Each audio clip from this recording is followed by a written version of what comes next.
Those of you aware of our country's constitutional history, Magna Carta, the Bill of Rights and habeas corpus, may think that your basic freedoms are protected under English law. Well, you'd be wrong. Our rights are being undermined and destroyed by the creation of the European Union's own system of criminal law. It is an ambitious plan, but a scale and reach that is truly frightening. This is being achieved by stealth, introduced piece by piece until the intended jigsaw fits together as a whole.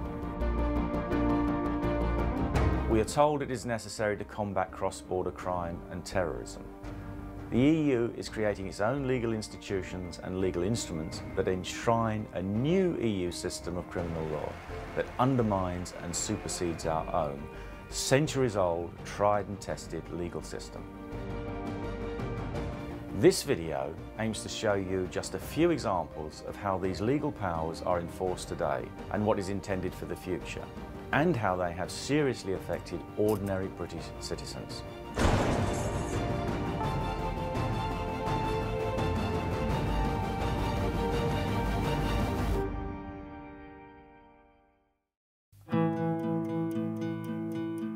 Many UK citizens have languished for months or years in foreign prisons without an English court having the power to prevent it. It's the result of one of the most powerful EU legal instruments, the infamous European Arrest Warrant. Since 2004, the existing extradition arrangements between member states of the EU have been replaced with a system based on execution of the European Arrest Warrant, officially known as judicial surrender. Any British citizen can be arrested in the UK and transported to the EU member state where the warrant was issued on the basis of ill-defined accusations solely on the strength of a piece of paper. Unlike a traditional extradition request, the warrant does not have to provide any prima facie evidence of the alleged crime against the accused. It is sufficient merely to summarise the allegations. Our English and Scottish courts have no right to consider the evidence of the case or lack of it, nor any right to refuse extradition. In 2008, Michael Turner and Jason McGoldrick were arrested on a Hungarian European arrest warrant, citing fraud over a collapse of their small marketing business in Budapest. No charges had been laid against them. They were only wanted for a preliminary investigation. Michael and Jason were carted off to a former KGB prison in Budapest, Hungary, where they were imprisoned under very, very, very poor conditions. Now, incidentally, they were surrendered by British police to Hungarian police on British soil. So that if you're just accused of anything, however minor it might be, right, they can come and get you, they can lock you up in one of their prisons, as they do, and they consider that to be quite normal with their own citizens, possibly for weeks, months, or even years at a time. Your family may not even know where you are or what happened to you, and there he'll be languishing in some Eastern European prison cell, wondering if he's ever going to get in front of a court or not. Now, what they were accused of in Britain would have been in the small claims civil court, even if they'd been prosecuted at all. Now, when I went to see the prosecutor and I asked him, when is there going to be a trial date? He said, there isn't a trial date. They can be in prison for up to 4 years, awaiting trial, while the prosecutor simply gathered the evidence. Michael was locked up there not for weeks, but for months, and in that time he wasn't even allowed a visit.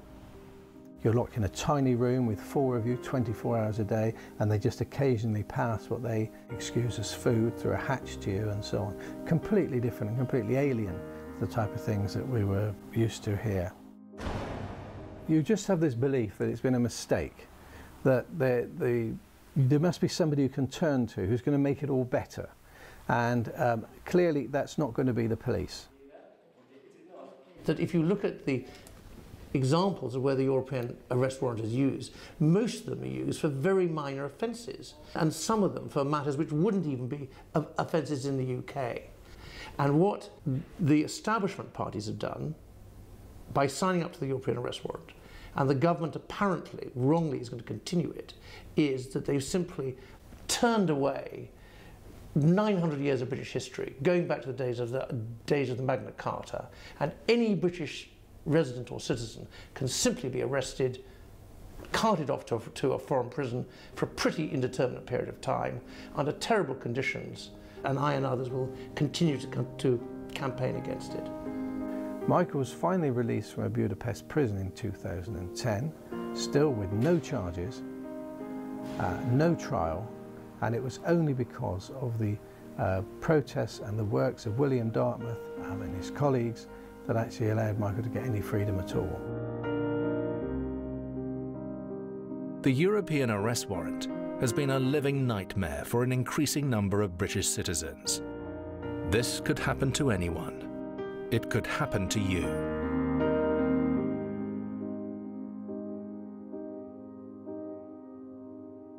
For decades, the EU has been exploring the idea of a European criminal code, but it has never materialized into a formal document.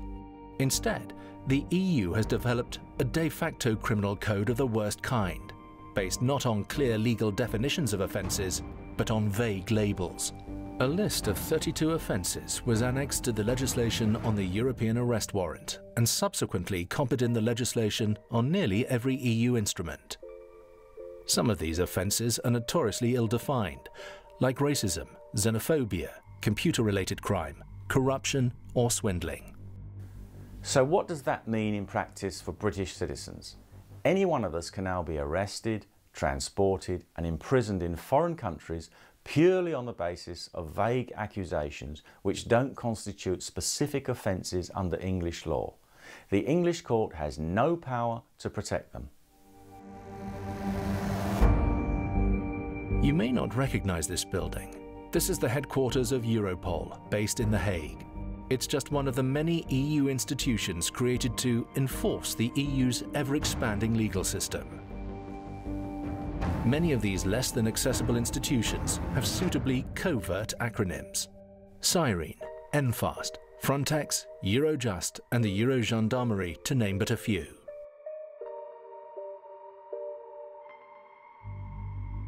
Their purpose to create interlocking systems, institutions and police databases that serve the new EU system of criminal law. Europol is the EU's criminal intelligence agency.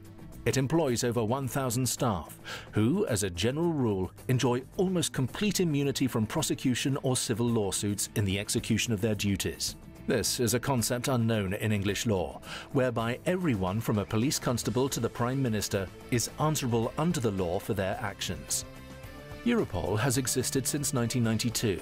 First as the Europol Drugs Unit, investigating organised drug trafficking, then as a criminal intelligence agency dealing with any form of organised crime involving 2 or more EU member states. Since 2010, Europol competences have been extended to cover organised crime, terrorism and many other broadly defined categories. There are no reliable safeguards to ensure that Europol does not gather intelligence on lawful political or other activities under such ill-defined headings. Given Europol's secretiveness and lack of accountability, one would not be surprised if racism was extended to include opposition to uncontrolled immigration, xenophobia, opposition to the EU, or computer crime such as websites like WikiLeaks. It is worth noting that the 2010 EU legislation explicitly authorised Europol to investigate such activities outside its organised crime remit without the need for any evidence of organised crime involvement. One of the first things that Home Secretary Theresa May did in 2010 was to opt in to the European Investigation Order, the next step towards a Europe-wide police system. The EIO will empower foreign judicial authorities to require our British police forces to carry out investigations on their behalf. It is intended that they will have wide-ranging powers to put suspects under surveillance and gather evidence against them.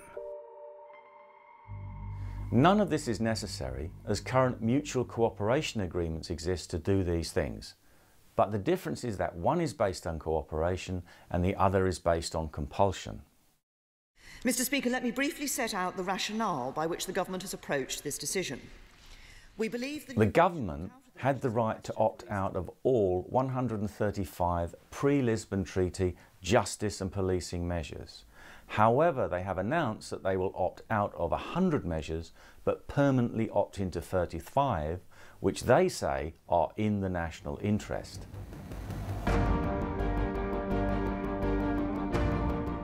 Those 100 opted out measures are not important. They're largely redundant, duplicated or superseded by later legislation. The 35 opt-in measures are the most dangerous, including legal institutions and legal instruments that will enshrine and develop the new system of EU criminal law. I'm not soft on criminals. Like most people, I want to see real criminals convicted and punished. But equally important is the duty of our courts to protect the innocent. But we are surrendering our most basic protections from arbitrary arrest and imprisonment for the sake of a political ideology, that of ever closer European political union. This is possible because of the idiotic doctrine of mutual recognition, which says that all the EU member states' police, legal and judicial systems are equal. Obviously they are not, and that has been demonstrated so many times.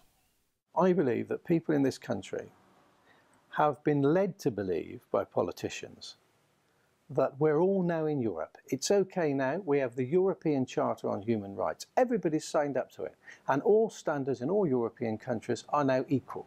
That is what people have been led to believe, and that is not true.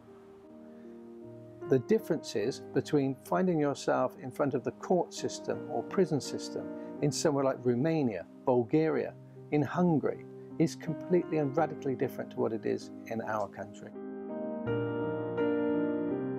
This year we celebrate the 800th anniversary of Magna Carta, but these celebrations will be a sham. The central provision of Magna Carta was the protection of the individual against the arbitrary power of the state. Those protections have been swept away with such measures as the European arrest warrant, and the door is open for much more to follow. In November 2014, Parliament had the opportunity to reject a large number of these EU powers, but sadly and predictably, the Conservative, Labour and Lib Dem parties voted to permanently enshrine them in UK law. Our criminal justice system is now subject to the European Union. Henceforward, the final authority will not be our own courts and Parliament, but the politicised European Court of Justice. The only way we can restore our ancient freedoms and protections under English law is to leave the European Union.